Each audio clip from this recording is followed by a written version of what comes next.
Halo animers, kembali kita akan melanjutkan anime yang berjudul Amanede Yokatsu. Di part terakhir ini, mengkisahkan gempuran roh jahat yang menyerang kota Tokyo. Dan di saat temannya sudah tak berdaya, mampukah Iko hadir dan membantu kawan-kawannya. Dan di part terakhir juga menunjukkan siapakah Kazumi yang sebenarnya. Tidak usah banyak bacot, angkat kaki, kendorkan celana kalian agar perut bisa bernapas pas rebahan. Dan inilah Amanede Yokatsu.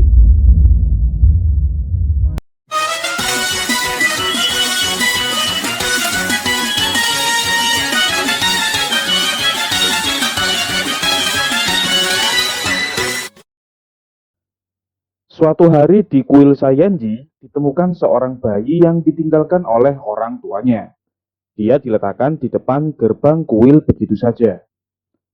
Karena masih bimbang mau diserahkan ke polisi atau tidak, akhirnya mereka memilih untuk merawatnya sendiri. Dengan alasan, siapa tahu ya, siapa tahu. Orang tua si bayi tersebut nanti mencarinya. Karena tidak ada yang memiliki pengalaman dalam merawat bayi, akhirnya para biksuni tersebut ribut mengapa si bayi ini menangis tiada henti. Akhirnya ketemulah penyakitnya. Bayi tersebut harus digantikan popoknya. 男の子知るかねえったく世話になっちゃったりしてさ、私は子供がで Di tengah perbincangan membahas bayi, tiba-tiba muncullah Kazumi di tengah obrolan. Sakura kala itu pun meminta kepada Haruka agar dia juga ikutan untuk merawat bayi terlantar tersebut. Tapi aku sebenarnya tidak menyukai anak-anak, jawab Haruka. そうねわからないっていうか Untuk memikat hati Iko, Kazumi berniat untuk menggendong si bayi. Dia menunjukkan bahwa dia mempunyai sifat keibuan dan cocok untuk menjadi istri Iko. Tapi di luar dugaan si bayi tersebut malah menangis. Dan malah khusyuk dan tumak ninah ketika digendong Haruka. Pinter milih juga nih bayi. Akhirnya diurusilah bayi tersebut hingga sore hari oleh Haruka. Ketika malam hari sekilas nampak masa kecil Haruka yang dididik keras oleh Miyuko. Nah, inilah jawaban yang part kemarin bahwa Haruka dan Miyuko ini memiliki hubungan keluarga, tapi masih belum jelas kakak adik yang mana. Di malam hari, Kazumi yang belajar sedang menjadi seorang ibu demi menarik perhatian Iko, dia bertemu Iko di lorong. Dan tiba-tiba bayi tersebut menangis.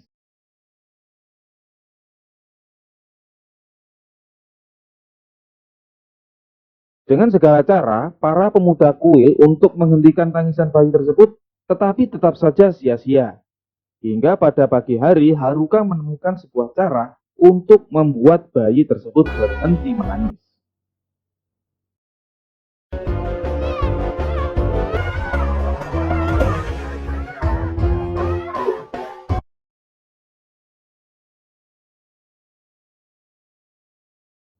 Dan pada akhirnya ibu sang bayi datang menemuinya. よかったね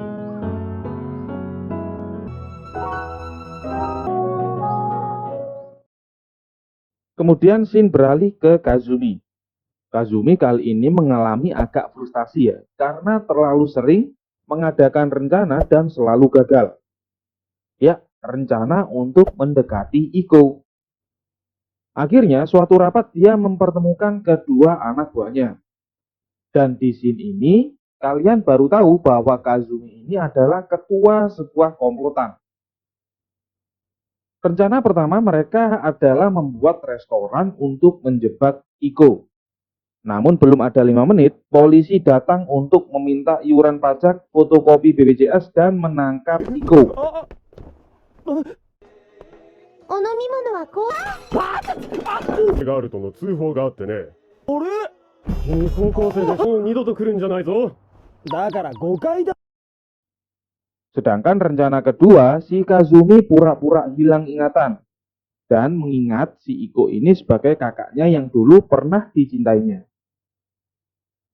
Kemudian mereka hendak melakukannya. Sayang, si Chitose menghadangnya. Ini sedikit aneh sih rencananya, tapi nggak apa-apa, lanjut saja. 記憶喪失なわけないでしょ。完璧なプランだったの。君たち俺の話聞いてる？ Di sesi rapat harian, mereka menargetkan bahwa bila rencana mereka ingin berhasil, harus menjauhkan target dengan korbannya.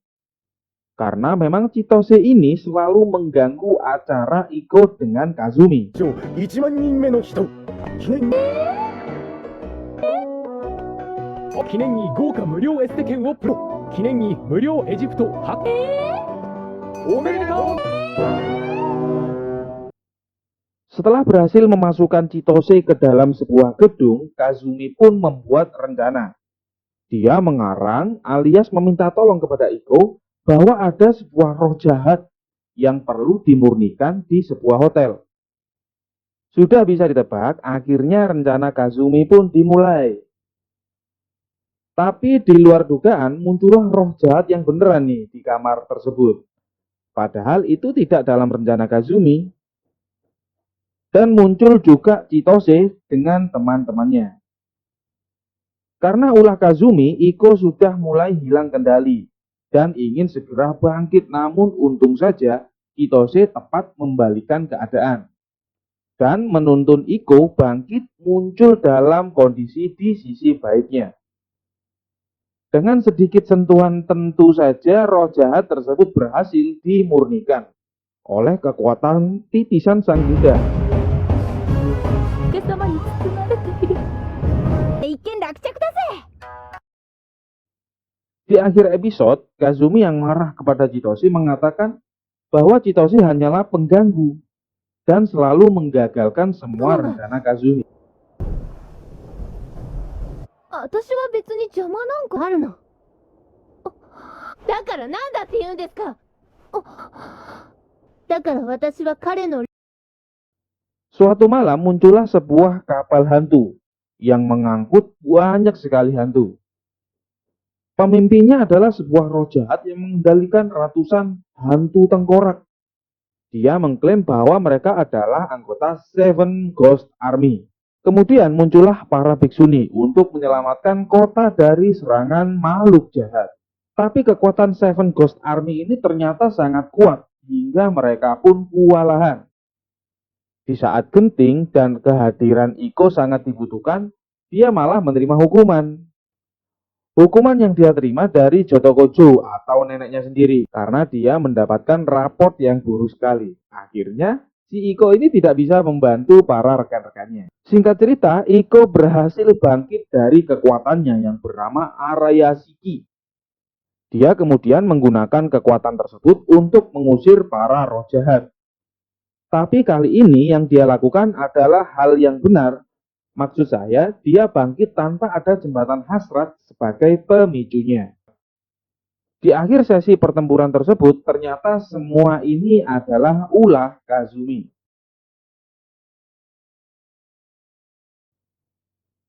Setelah menghadapi dan menghabisi para roh jahat, si Iko pingsan di dalam kuil.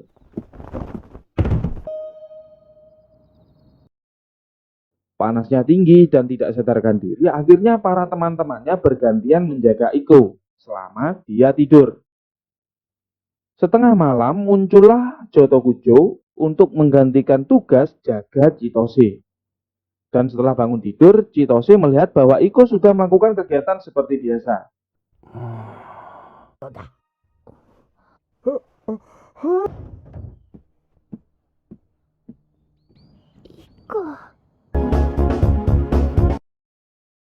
Melihat hal itu, Kazumi pun yang sedang lewat cemburu. Di dalam kuilnya, dia membaca mantra, nggak tahu mungkin karena cemburu atau saking marahnya, bacaan mantranya membuat hawa panas di sekitaran kuil.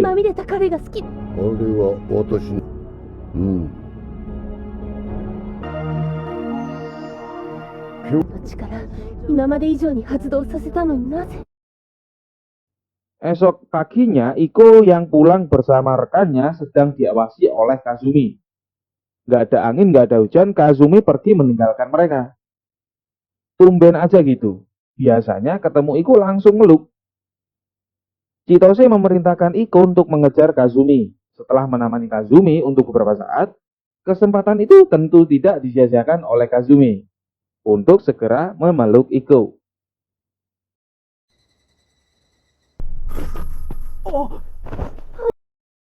Tidak hanya itu, Kazumi meminta Iko untuk kabur bersamanya. Wow, di sebuah tempat Iko dan Kazumi ya kalian pikir saja sendiri ya, apa yang dilakukan selanjutnya. Kazumi lalu menceritakan kepada Iko bahwa dia sama halnya dengan Iko. Dia memiliki anugerah kekuatan yang sangat besar di masa kecilnya, hingga orang tuanya mengurung dia di dalam rumah, hingga Kogen menjadikannya sebagai seorang murid. Cuman sayangnya Kazumi ini kekuatannya jahat, berbeda dengan Iko. Jadi kekuatan jahat yang ada dalam dirinya akan keluar dan mengalami ketenangan bila Iko juga berada dalam sisi gelapnya. Untuk itulah si Kazumi mengejar-ngejar Iko. Hingga pada suatu saat Arayashiki milik Iko bangkit, yang membuat penduduk di sekitar tersebut menjadi anarkis. Tidak hanya manusia yang terkena dampak kekuatan mereka berdua, cahaya yang muncul begitu besar membuat dan mengumpulkan ribuan roh jahat berdatangan. Untuk itu Jotokujo dan para biksuni pergi untuk menyelamatkan Iko. Dengan perjuangan yang berat akhirnya mereka sampai di lokasi Iko. Dan dengan kekuatan Rikudo milik mereka, mereka tidak hanya mengalahkan semua roh jahat, tetapi juga bisa menghentikan pancaran energi jahat milik Iko.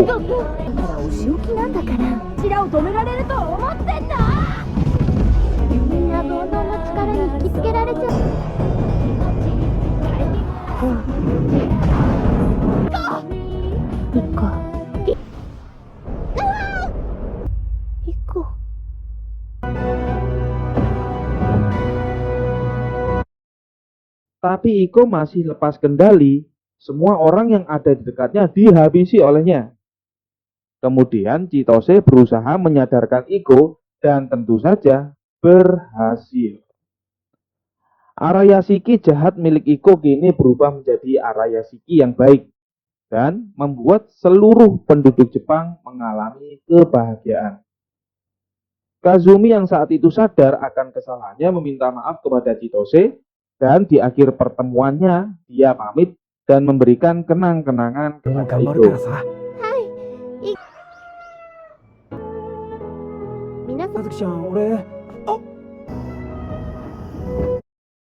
Jadi itulah akhir dari anime Amanete Yokatsu. Semoga kalian terhibur.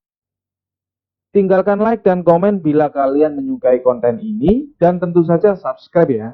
Pekerjaan yang mudah namun berarti besar bagi kami untuk mengembangkan channel ini ke depannya. Dan seperti biasa, bye animers.